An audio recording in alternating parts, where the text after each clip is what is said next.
आप सभी का ओम ए टू जेड क्लासेस में स्वागत है। आज हम कक्षा 10 गणित प्रश्नावली 10.2 का प्रश्न संख्या 7 हल करेंगे। प्रश्न इस तरह है, दो संकेंद्रीय वृत्तों की त्रिज्याएं 5 सेंटीमीटर तथा 3 सेंटीमीटर हैं। बड़े वृत्त की उस जीवा की लंबाई ज्ञात कीजिए जो छोटे वृत्त को स्पर्श करती हो। तो यहाँ पर हमें दो संकेंद्रीय वृत्त दिए हुए हैं। संकेंद्रीय का मतलब जिनका केंद्र यानी दो वृत्तों का केंद्र एक ही हो, उसे हम संकेंद्रीय वृत्त कहेंगे।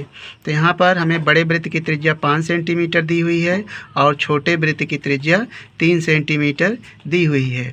इसकी सहायता से हम एक संकेंद्रीय वृत्त बनाते हैं। यहाँ पर हम दो संकेंद्रीय वृत्त बना लिए हैं। मान लीजिए इन वृत्तों का केंद्र O है। प्रश्न में बड़े वृत्त की त्रिज्या 5 सेंटीमीटर तथा छोटे वृत्त की त्रिज्या 3 सेंटीमीटर है। बड़े वृत्त की उस जीवा की लंबाई ज्ञात कीजिए जो छोटे वृत्त को स्पर्श करता हो। तो यहाँ पर हमें एक जीवा इस प्रकार खींचना है कि छोटे वृत्त को स्पर्श करे और बड़े वृत्त से होकर जाए। तो यहाँ पर हम एक जीवा इस प्रकार खींचते हैं कि छोटे वृत्त को स्पर्श करे। यहाँ पर एक जीवा इस प्रकार खींचा गया। मान लें इसे AB, यह बड़े वृत्त के लिए जीवा है और छोटे वृत्त को मान लें बिंदु P पर स्पर्श कर रहा है। अब यहाँ पर देखें, हमें दिया है बड़े वृत्त की त्रिज्या 5 सेंटीमीटर। तो दोनों वृत्तों का केंद्र क्या है? O है और O से हम बड़े वृत्त की जो परिधि है या बिंदु A से मिलाते हैं तो यह 5 सेंटीमीटर होगा। तो हम इसे O से A को मिलाते हैं। O से A को मिलाने के पश्चात इसकी जो लंबाई हमें दी गई है 5 सेंटीमीटर, यहाँ लिख लेते हैं। 5 सेंटीमीटर ये त्रिज्या है बड़े वृत्त की, और जो छोटे वृत्त की त्रिज्या है यह स्पर्श बिंदु तक केंद्र O से P तक की जो लंबाई है 3 सेंटीमीटर है छोटे वृत्त की त्रिज्या। यानी केंद्र O से जो परिधि तक की लंबाई है वह छोटे वृत्त की त्रिज्या है। तो O से P को मिलाते हैं।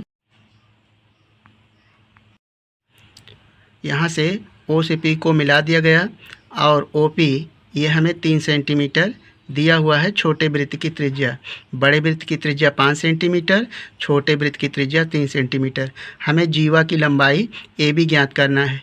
तो सबसे पहले हम एक त्रिभुज OPA में इसकी सहायता से हम AP की लंबाई ज्ञात करेंगे और फिर इस जीवा की लंबाई AB ज्ञात करेंगे। तो यहाँ पर देखें एक स्थिति ऐसी है, हमें एक त्रिभुज में समकोण त्रिभुज यदि हो तो पाइथागोरस प्रमेय की सहायता से दो ज्ञात भुजाओं की सहायता से तीसरी अज्ञात भुजा निकाल सकते हैं। तो लेकिन यहाँ पर हमें जो दो भुजा दी गई है लेकिन तीसरा कोण यानी जो कोण है उसके लिए एक कोण समकोण होना चाहिए।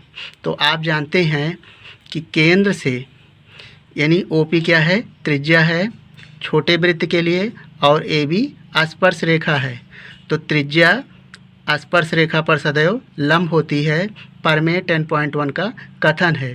तो यहाँ पर लिखेंगे प्रमेय 10.1 से त्रिज्या स्पर्श रेखा पर लंब है। चित्र कंप्लीट हो गया। हमें जो दिया गया है बड़े वृत्त की त्रिज्या OA बराबर 5 सेंटीमीटर ये हमें दिया है। छोटे वृत्त की त्रिज्या OP बराबर 3 सेंटीमीटर और हमें जीवा की लंबाई AB ज्ञात करना है। ये क्वेश्चन मार्क है। तो हम सबसे पहले प्रमेय 10.1 का प्रयोग करेंगे।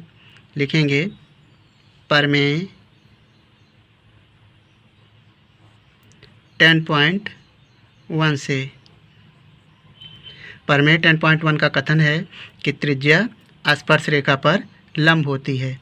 तो OP त्रिज्या है, लिखेंगे त्रिज्या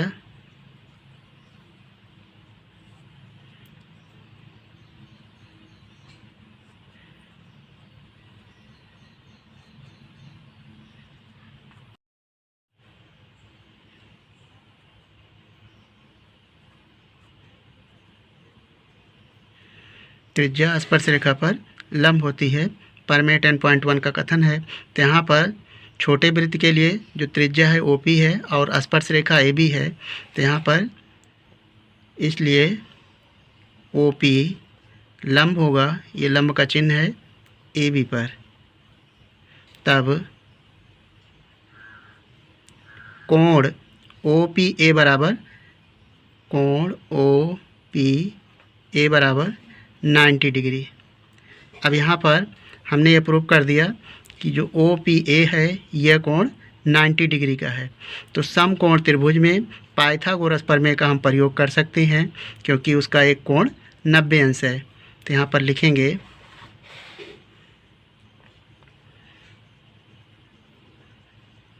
अब पाइथागोरस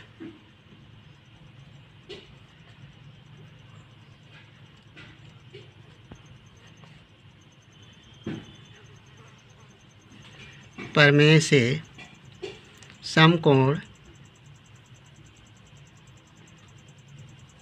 त्रिभुज OPA में, यानी चित्र में देखें, पाइथागोरस का प्रमेय का प्रयोग करने के लिए त्रिभुज में 3 भुजाएं और एक कोण समकोण होना चाहिए। जो 90 अंश के सामने की भुजा है वह कर्ण होगा, क्षैतिज रेखा अर्थात AP आधार और ऊर्ध्वाधर रेखा या लंब होगा। तो आप जानते हैं तीनों भुजाओं का जो संबंध है पाइथागोरस प्रमेय के माध्यम से हम कह सकते हैं कि कर्ण वर्ग बराबर आधार वर्ग प्लस लंब वर्ग।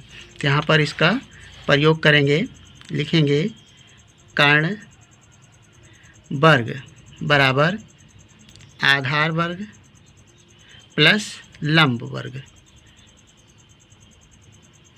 तो यहाँ पर कर्ण बड़ी भुजा 5 सेंटीमीटर है, 5 का वर्ग बराबर आधार AP हमें ज्ञात करना है, AP स्क्वायर प्लस लंब OP का मान है 3 सेंटीमीटर, तो 3 का वर्ग।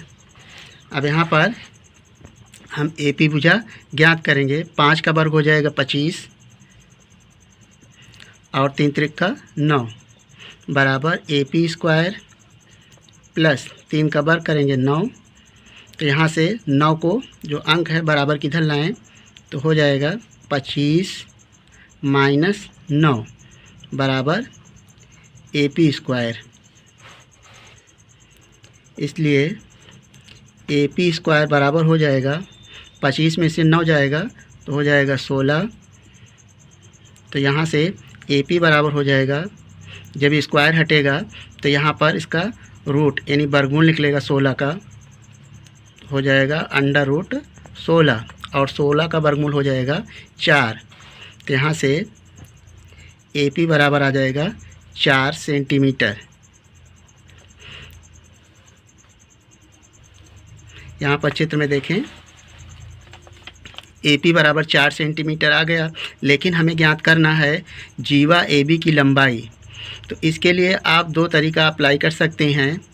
यहाँ से O से B को मिला दें और 2 त्रिभुज प्राप्त हो जाएगा, दोनों त्रिभुज को सर्वांगसम दिखा दें।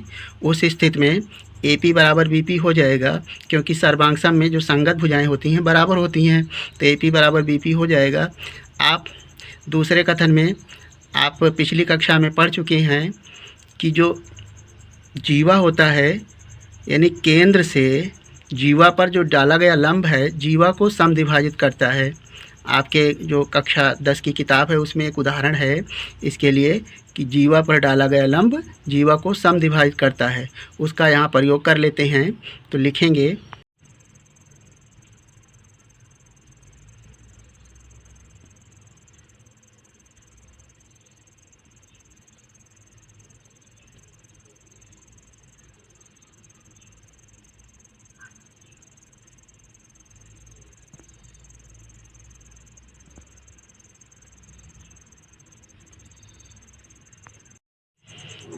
वृत्त के केंद्र से जीवा पर डाला गया लंब जीवा को समद्विभाजित करता है।